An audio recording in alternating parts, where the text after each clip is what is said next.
Well, hello again, internet people. Welcome back to my channel. For me, probably the game of the weekend, Aston Villa versus Newcastle, in which Villa won the game 4-1. On paper, formation-wise, for Villa, 4-2-3-1. As for Newcastle, 4-3-3.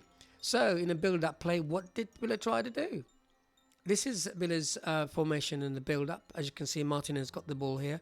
It's a 2-4-3-1. That's how their build-up was.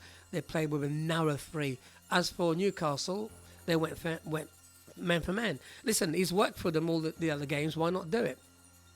So you had Isaac pushing up on Mings, then you had Barnes on Konza, then you had Joelinton on Kamara, Guimaraes and Tillsman, and you can see McGinn there, Trippier, Asensio, Tonali, Rogers, Byrne, and Watkins, Shaw. Easy, isn't it? Now, when do you mark space and when do you mark a player? It is simple. The closer the ball is to your goal, you mark the player. The further the ball is to your goal, you mark the space. Here in this caption here.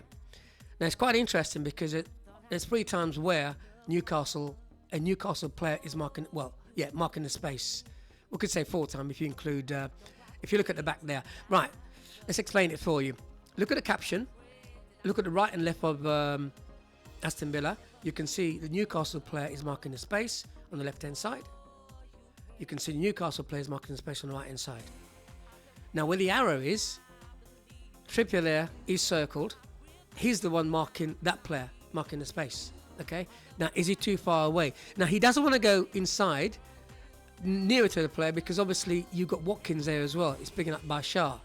So I don't think he's doing anything wrong. Maybe it could be a bit nearer to the centre circle, a bit closer, that player.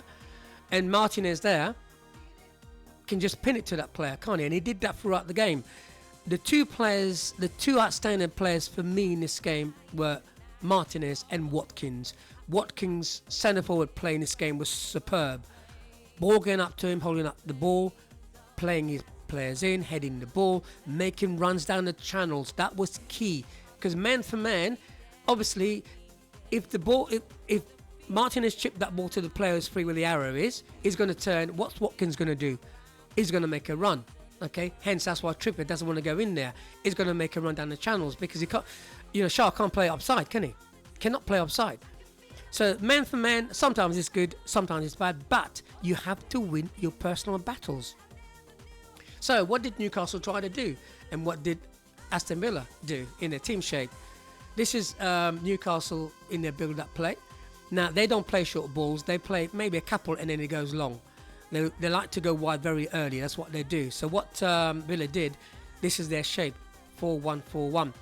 Villa also adopted a man-for-man. As you can see here, Tillsman is on Guimaraes.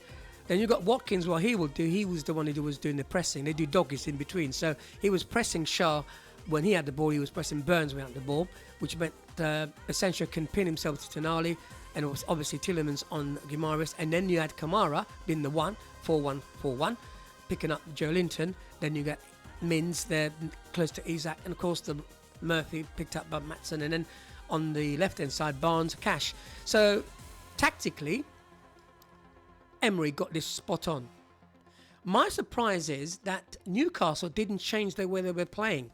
Why didn't they ditch the man for man because of what Villa were doing, especially with Martinez? But they kept doing the same thing. And again, and then Villa got the 4th goal. So 4-1 for me was an easy game for them. Only because I think Newcastle didn't adapt to what Villa were doing. They just didn't do it. They just kept the same thing. Anyway, that's it from me. I'll catch you on the next one. Peace and out.